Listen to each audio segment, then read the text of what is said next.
Programme election special ਦੇ ਵਿੱਚ ਇੱਕ ਵਾਰੀ ਫਿਰ ਮੈਂ ਜਸਬੀਰ ਭੋਗਤ ਸਵਾਗਤ ਕਰਦਾ ਸਾਡੇ ਸਾਰੇ ਵਿਜ਼ਨ ਪੰਜਾਬ ਟੀਵੀ ਦੇ ਦਰਸ਼ਕਾਂ ਦਾ।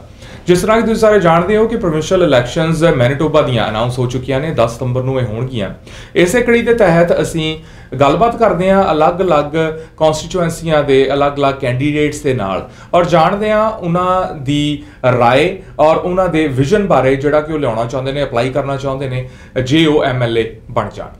ਇਸੇ ਕੜੀ ਨੂੰ ਅੱਗੇ ਵਧਾਉਂਦਿਆਂ ਹੋਇਆ ਅੱਜ ਸਾਡੇ ਨਾਲ ਸਾਡੇ ਸਟੂਡੀਓ ਦੇ ਵਿੱਚ ਮੌਜੂਦ ਨੇ ਮੈਟ ਵੀਬ ਜਿਹੜੇ ਕਿ N.D.P ਦੇ ਕੈਂਡੀਡੇਟ ਨੇ ਕੰਕੋੜੀਆ ਕਨਸਟੀਚੁਐਂਸੀ ਤੋਂ ਨਾਲ ਹੀ ਨਾਲ ਸਿਟਿੰਗ ਐਮਐਲਏ ਵੀ ਨੇ। Welcome mat to this show and we are very happy to have you. You're a sitting candidate in Concordia constituency. So you are connected with the people over there for about 3 to 4 years. It would happen like 4 years, but it's 3 years because the election's been preponed. That's right. Than they were supposed to be. What's your take on this thing? Well, you know, we are into an early election, and I think that gives the voters of Manitoba a chance to have their voices heard early. As you said, I've been the MLA for since 2010, so almost 9 years now I've been elected in the constituency of Concordia, and to me, listening to the people, making sure that their issues are front and center, that we're listening to what's important to them, that's the duty that I have, and whether it be in an election or otherwise, I'm ready to bring those views forward. So what do you think was the reason behind preponing the elections? Because it's basically the government who opted to go, not to go for another year and have the elections before, and they implemented cut in the PST as well, 1% right. cut. Was it to entice the voters? Well, I think Mr. Pallister was quite clear that he was ready to call an early election thinking that he had an advantage. He could call the election when the other parties weren't ready. What's actually happened, though, is that we were the first party now to nominate 57 candidates across the province, every single constituency. We were the first party that was able to get our leader ready to go and out on the doorsteps and calling his platform before even the government was. So I think it shows that we're ready. We're the party that has always stood up for the people of Manitoba, whether it be in healthcare or education. It's our party that's been standing with Manitobans, and we want to show them that that's our goal again. Whatever the tactics that the Premier thought he might have when calling an early election and breaking the election ruels. Maybe he got a whiff or something. That's why he started early. Well, I think he's, you know, whatever it was, we'll take it. Okay, let's talk about you first. Tell us a little about your background. Well, I came to politics, I was elected, as I said, in 2010. I was actually 30 years old, so I was quite young to politics, but I had actually worked behind the scenes for a number of years. I worked as the executive assistant for Bill Blakey, who was the member of parliament for our community, and then for Gary Dewar, who was the former premier and my predecessor in the legislature. And I came into politics with my education in economics and a master's degree in public administration. For me, it was important, though, to actually just work with the community. And I saw that when people within the community were willing to step up to talk about an issue and then put their time and their effort and their money in a lot of cases towards an issue, that's when you got things done, when a politician could listen and amplify that work with the work of government. So I feel that I've had that ability, whether it's bringing together local community groups with the provincial government, or whether it's been bridging the gap between the municipal and the federal, my federal counterparts, and being able to push the issues that are most important to our community and bring them forward at whatever level is appropriate. So what is the basic ideology of your party going into these elections? Well, in this election, we're really focusing on, as I said, what Manitobans are asking for, the average Manitoban, because we think that right now the government isn't really governing for everybody. It's governing for a very few people in this province, and we think that Manitobans want a government that stands for all of us. Well, I think it's pretty clear when the Premier for instance, makes decisions about Manitoba Hydro that result in Hydro's hydro rates for average Manitobans to go up, when he makes decisions with regards to MPI that benefit insurance brokers, they don't benefit the average Manitoban. There were also layoffs, big time. Layoffs across the board. So we're seeing all of these impacts that really impact the average Manitoban. And so what we think is important right now is that we focus on what their concerns are. I think if they see us bringing those concerns forward, they're going to understand that we're the party that really does want to govern for all of us. Okay, so when we talk about this a cut in the PST, that's a rebate, a 1% that government has announced. I think it started July 1st, I suppose. So it's gonna definitely result into a deficit of about, as the people who know more about economics and stuff, about $325 million and stuff.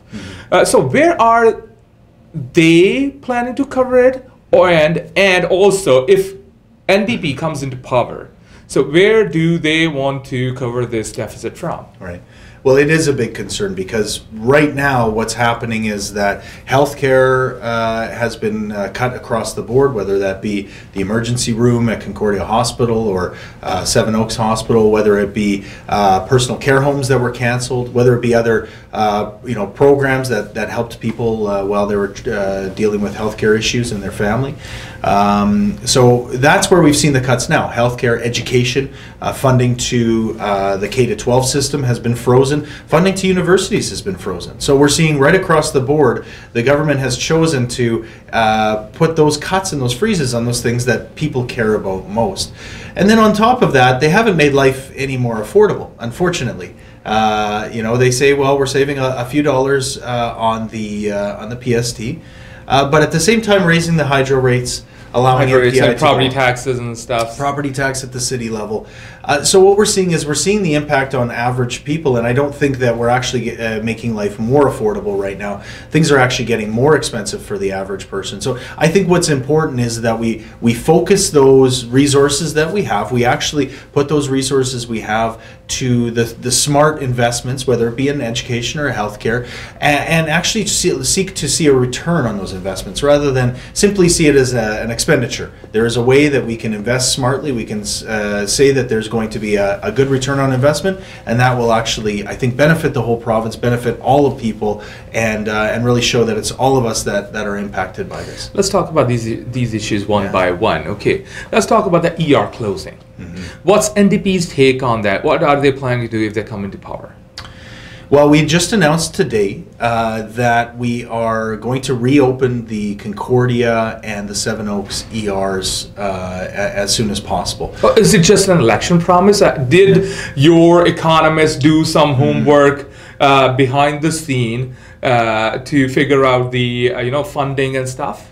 Unlike some other parties, we have a fully costed platform.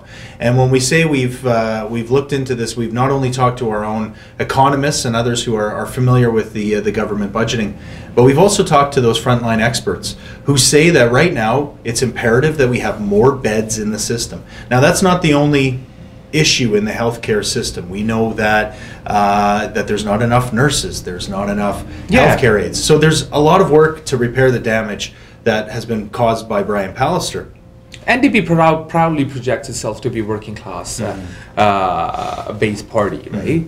So they are very much into the needs of working class, as they say, right? So that pretty much falls into your scope. When it comes to nurses and healthcare aid and other public officials, the people need for their day-to-day lives, day-to-day needs and stuff. So you are saying that you will be trying to open the doors for more nurses and more staff, more doctors and stuff? Right. So I mean, right now we've lost a number of nurses in this province. Some numbers say 100, some say 500. The number of nurses that we've lost in this province is very high. The number of nurses that we are training in this province has also dropped, and so we know that has a long-term impact. So nurses don't want to work here because they're overworked. That is clearly the issue of Brian Pallister making a decision to cut nurses and to cut healthcare funding. Yeah, nurses are working more overtime than ever, and we just talked to some nurses today that were burned out, were overburdened with the amount of work that they're being asked to do, asked to mandate to come in for extra shifts.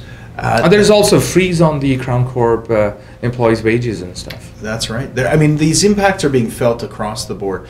You know, at the end of the day, when it comes to issues like the Concordia Hospital, we want to make sure that those investments are smart, that we're doing the right kind of investment. But for me, it comes down to the fact that I have 2 young children that I'm raising in the neighborhood right next to Concordia Hospital. And I know just how important it is to have health care. Because when I was a young boy, just 3 years old, I cut my wrist in a household accident. I cut the main artery in my wrist as just a young boy. Yeah. I was rushed to Concordia Hospital ER, and I was minutes from death. And you know, I always was so thankful to have Concordia Hospital there, to have the care of those nurses and doctors. But it was only when I had my own children that it all became very clear how important it is. And so for my kids, for all the kids that live in our community and beyond, we need to have that facility open. And then let's talk about the education cuts that we were talking about. So there's been, I think, consistent increase in the university fees as well. That's right. And as you were saying, there's also been cuts in the, I think, operating capital of the organization, the educational organization. Tell me a little more about it. Yeah, it's incredibly frustrating right now because I know for a lot of Manitobans, no matter their background, education is a path for their kids, and they want to make sure that their children are getting the best education that they possibly can. When it comes to post-secondary education, the government froze the operating funding for universities, and in fact cut it in this last budget year. And what that's had an effect on is that universities have been forced to look elsewhere to cover that funding, and because the government also lifted the cap on tuition, they've basically transferred to the backs of students that burden to make sure that universities are well funded, and they're not getting better right now. They're just staying the same, and kids are paying more and their parents are paying more. I think most Manitobans understand that an investment in education is an investment in the future of this province. You know, especially for newcomers who come to this province, they want to see nothing but the best for their families, and so we want to ensure that the universities that we have are the best, but that the burden to make them the best isn't placed on those students, and especially those students who can afford it the least. And a lot of like foreign students that are coming in, they're facing a problem with the student medical cuts. That's right. They used to have, I think, free medical facilities. That was when they came right. in, but now they have to look for group insurance through their colleges. They have to pay extra for the thing. What are you going to do about it if N.D.P comes into power? Well, that was a program that was actually brought in by the N.D.P. That was a signature program that we had, and what we're finding is that in fact, international students who you know, in many cases have not just all of Canada to look at, but other Western countries or other places in the world where they can attend university, they're not seeing Manitoba as quite as attractive right now. So we need to make sure that we have all the supports that we possibly can for students when it comes to international education, and that, you know, is everything from the tuition to the medical coverage to absolutely everything. What we want to do is we want to make sure that those students have all the supports that they need, and we're trying to make sure that we can find a path forward to make sure that they see the coverage and that they do in fact have the same coverage that we expect for others. Because they need a lot of money when they come in, especially when they first start by paying about 2 to 3 times the normal fee that a resident, a student pays, and then they have to cover their day-to-day needs as well. That's right. Commutation, transportation, and all. And on top of that, the medical burden falls on them. It of course is a repelling factor, I would say, for the students who want to come in and study in Winnipeg. Well, Manitoba. I've certainly heard that anecdotally, but even the numbers that we're seeing is that we're starting to struggle with our international students. Now, not only are they good for Manitoba in the long term, because I think there's a lot of benefit to having international students who come study here, build some kind of relationship. Some stay and they want to work, or whether they move back to their home countries and want to do business with us. There's definitely a benefit there, but they also pay, as you said, more in tuition, and that does help fund our education system. So they're important in that way as well. There's a lot of benefits to having more international students here. Of course. We want to see more newcomers. We want to see more international students in Manitoba. We'll talk about the provincial nominee program after this break. ਹੁਣ ਲੈਂਦੇ ਆ ਇੱਕ ਛੋਟਾ ਜਿਹਾ break ਗੱਲਬਾਤ ਕਰਾਂਗੇ ਫਿਰ mat ਵੀਬ ਦੇ ਨਾਲ ਜਿਹੜੇ ਕਿ ਨੇ ਕੰਕੋਡੀਆ ਕਨਸਟੀਟੂਐਂਸੀ ਦੇ ਸਿਟਿੰਗ ਐਮਐਲਏ ਔਰ ਨਾਲ ਹੀ ਨਾਲ ਕੈਂਡੀਡੇਟ ਵੀ ਨੇ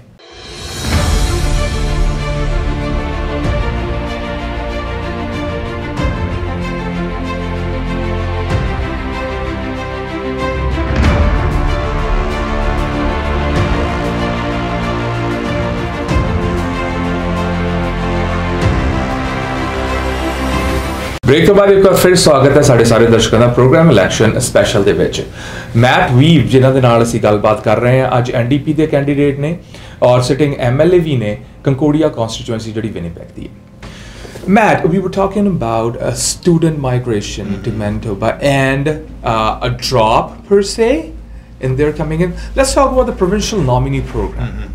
So it was once a very successful program. It brought in a lot of immigration to Manitoba, and it helped increasing the population, helped increasing the workforce. But right now, it seems like it's been sitting redundant sort of a thing. It's very slow. People have to jump a lot of hoops to reach to the final conclusion of their application. Are you going to do something about it if the N.D.P comes into power? It is very frustrating. We are going to do something about it because I've heard from many folks, our office is very busy looking into provincial nominee cases, assisting in any way that we can. We've built a good relationship, I think, with the community to show that we are paying attention to their cases and helping in whatever way we can. The provincial nominee program, is supposed to be something that's nonpartisan, that all parties stand behind. Yeah. It was in fact brought forward by the Conservative government, and under the N.D.P it only grew and it flourished.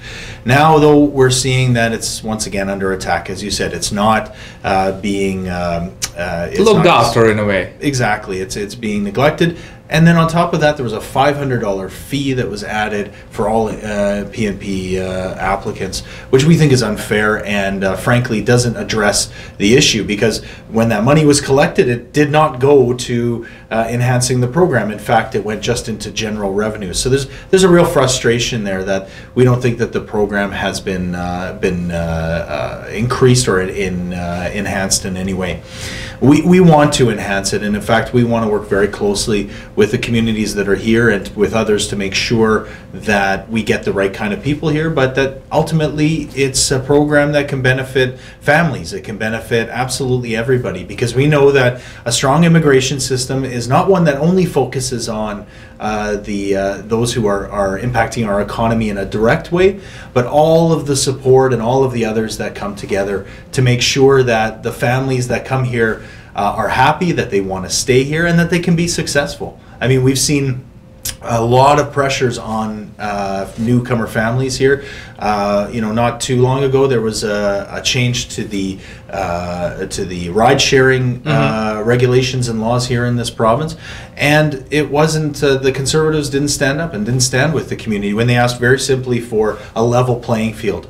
That they could be that's all what they were asking for. Exactly. And so it was our party's duty. We held up those hearings as long as possible, brought in hundreds of concerned taxi owners and others in the community to say this was an issue that we're hearing on the doorstep that they are saying will impact them. And ultimately the government didn't listen and simply pushed the problem out the door and left it with others to make that decision. It's had a real impact, and I think it speaks to the overall I think attention that's been paid to newcomers, and I want to change that. I think that's one of the things that our party really is emphasizing, is making sure we're listening to everybody, and we're listening to those newcomers who have come here, and they have a specific set of issues. They're here as Canadians, they're here to be a part of our society, but those specific issues that impact them the most, they want to make sure that we're listening to them.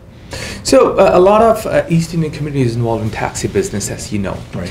And then again, not just talking just from their point of view, but I would say it, from the point of view of general public. Mm-hmm. When the PC government, they talk about privatizing MPI. Mm-hmm.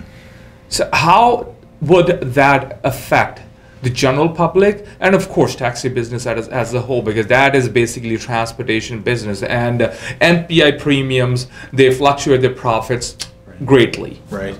Well, MPI is a crown jewel of Manitoba. It is something that people are particularly proud of, that we have public ownership of the public insurance agency. We feel that it's an important part of how we operate here in Manitoba. It's shown us incredible savings in terms of our insurance rates, certainly, but it's also vulnerable because, as you said, the government of the day can make a decision to side with the people or decide with industry, and in this case, we're very concerned. Brian Pallister did not listen to his own appointed board. Once again, was out of step with what they were asking for, and he's made some decisions that, quite frankly, are costing us more. He wants to be a smart shopper. That's not the way to shop smartly. If you're not listening to those Manitobans that are being impacted, and you're only listening to the industry. So I think there's a balance that needs to be struck, but most importantly, low rates and fair coverage is what Manitobans are asking for when it comes to issues. We're already having low rates, right? Well, and issues like the taxi issue. This is something where MPI can play a very positive role, but was not given that kind of mandate, right? So I think there's a lot of concern about where he's going with this. I think most people see, as a former insurance guy, he's got a certain way of looking at this. It feels like people are falling further and further behind, and I think the MPI is one of those things people want to protect. We certainly do as an N.D.P party. And there were also talks about privatizing Manitoba liquor and lottery. Well, we've seen some small steps towards privatization in liquor and lotteries. Again, it's something that people understand is a benefit when there can be protections for certain communities, when certain regulations can be put in. It's something that has allowed us as a province, I think, to take very smart steps when it comes to how we regulate the sale of alcohol, and so I think it's something that people feel very strongly about. Again, we're not seeing the clear picture here about exactly what the Premier wants to do, but those small steps towards privatization certainly give us pause when it comes to MPI, when it comes to liquor and lotteries, and even Manitoba Hydro, which really is the big concern for a lot of people about the privatization and how that's been undertaken in other places. And there's been a lot of talk going on, and I won't say that it's just a talk. They're like tangible. They're like tangible incidents, proofs that's been happening around about drug addiction. Yes. Yeah. And also violent crime. Yeah. Well, we're seeing it in our neighborhood in the same way that people are seeing it in every community in this city and in the province. And it doesn't matter what neighborhood you live in, the crime is going up. Petty crime is going up, and we're seeing evidence of the drug crisis at every turn. We've known that this has been an issue now for a number of years. In fact, we spoke about this in the legislature at length very early on in the Conservative term, asking them simply in a very nonpartisan way to step to the plate and to join with us and parents who are concerned about their children and communities who are concerned about crime to step up and deal with this in a real way that actually helps those who are addicted to substance. Because eventually, in many cases, drug addiction leads to crime. Exactly. Well, and for those people who are gripped with that addiction, in many cases, they are looking for a way out. It's not an easy way out. It's not a simple fix. But for them, they are looking for any kind of hope, any kind of light at the end of the tunnel that they can pursue so that they can get off drugs, that they can get out of that lifestyle. So would you try and build some de-addiction centers or something? Well, we announced early on in the campaign that we want to assist the Main Street Project in their work right in the city's core to deal with those people who are most affected by the drug crisis. And for them, it's simply a place that they can take people off of the streets in a way that doesn't impact the police, that doesn't impact our medical system, because of course our ERs are getting clogged with people who are presenting with nowhere else to go. So for us, it's that first step, but it's a longer term endeavor, I think, when we need to give people that chance to get into rehab, into a place where they can get off the streets and they can start seeing a better future for themselves. Because the crime that's happening is really a short-sighted, need to get your next fixed kind of thing. And I just think that we need to give those people some other option so that they're not stuck in that lifestyle, that they don't want to do that they actually want to get off the streets if that's something that they can pursue. Let's get back to education. So there's this K-12 review that's been going on, and government wants to merge or amalgamate all the school divisions into one or maybe two. What is N.D.P's take on this? Well, K-12 education is an important focus for us. One of the things that we were very proud to introduce as a concept and start implementing when we were in government was a cap on the K-3 student class sizes. We think that that's one of the best ways to enhance the education outcomes for students at the earliest levels, is to start in that K-3 portion. What we've seen from the provincial conservatives, though, from Mr. Pallister, is that in fact he's cut funding across the board to our schools, and now, as you said, talked about amalgamation and other draconian steps that will actually, I think, impact negatively the education system in ways that wouldn't be positive. But would it benefit maybe the kids and the teachers, so they could just go around the whole city and the children, one part of the city, can get benefit from some specialist from the other part of the city, who could not come to their division because of those divisions?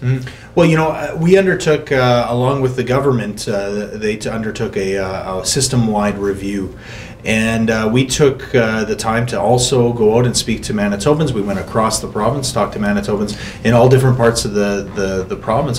What we heard is a lot of those kind of concerns. We heard concerns about making sure that the supports for students were in place in classrooms, more EAs, more supports for teachers, to make sure that those students who are struggling the most got some help. So there's a lot of those good ideas. What my concern is that they listened to Manitobans. They said, well, we think we've heard what you had to say, and now they're not giving Manitobans the actual plan that they plan to bring forward before the next election. So they're asking Manitobans they're saying trust us, and they're asking Manitobans to vote for them without giving them the details about what those kind of amalgamations or changes would look like. So I'm very concerned, because we know that to this point it's been cuts and it's been pullbacks. So if there's a big concern, if we're asked to just trust them, and that they will enhance the education system in a way that'll actually... Because there's also disparity between the funding, and some school divisions are pretty rich, and some school divisions don't have enough funding to give as many benefits or facilities to the kids that the bigger school divisions can. And there is a role for the government to allow for those sorts of issues to be smoothed out, so to speak. There is a very complex funding formula that's implemented across the province right now. But I think there's ways to enhance that, to ensure that all school divisions are seeing the same outcomes and are given the same chances. And but when you go, of course, you go door-to-door knocking and stuff. Every day. Well, yeah, that's pretty much a standard chore that you have to do every day. Yeah. You might come across a lot of problems from the people, like small and big. I hear it all. Yeah. So what kind of problems do you hear normally? Well, I mean, really, I hear it all, and whether it's federal issues or municipal issues, provincial issues, I think people appreciate that somebody's at their door, is willing to listen and willing to, especially a sitting MLA. Well, that's right, and I do try to bring their concerns forward, even if it's not pertaining to my area. I'm able to bring that forward. As I said, I have a good working relationship with Jason Schreier, our city councillor. I have a good relationship with Daniel Blakey, our member of parliament. But the number one issue that I hear on the doorstep outside of my own provincial is infrastructure, because somebody comes to your door and they say, what are your issues, what are your concerns? You look out your door and you see the pothole that's been sitting for years in front of your yard, or the boulevard that's broken, the sidewalk.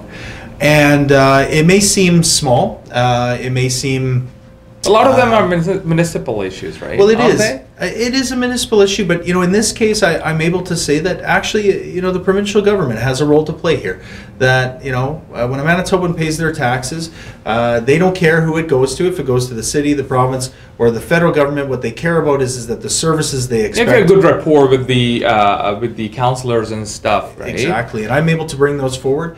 But if the provincial government has stepped back from their responsibility when it comes to infrastructure, people's potholes, which aren't really my responsibility, become my responsibility. So I tell them there is a choice you can have and an impact you can have here in this provincial election that will make a difference. We do want to reinvest in infrastructure. That's one of the things that we plan to do. Well, when somebody has a problem, like it could be a smaller one, but then again, they normally go to their go-to person, right? Right. So every person, every constituent had their go-to representative. Yeah. It could be a councillor, it could be an MLA, it could be an MP. People even go to MPs' offices with the pothole problems. That's right? Exactly. Yeah. So it's the what matters is they who do they think might be able to help them.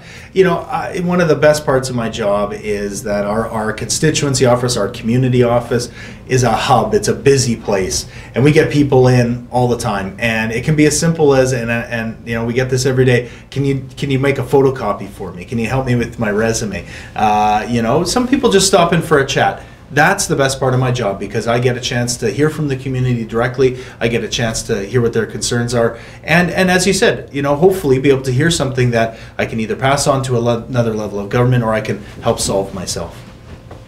So we are actually wrapping up this today's show. So what would you want to say to your constituents that might help them decide in your favor?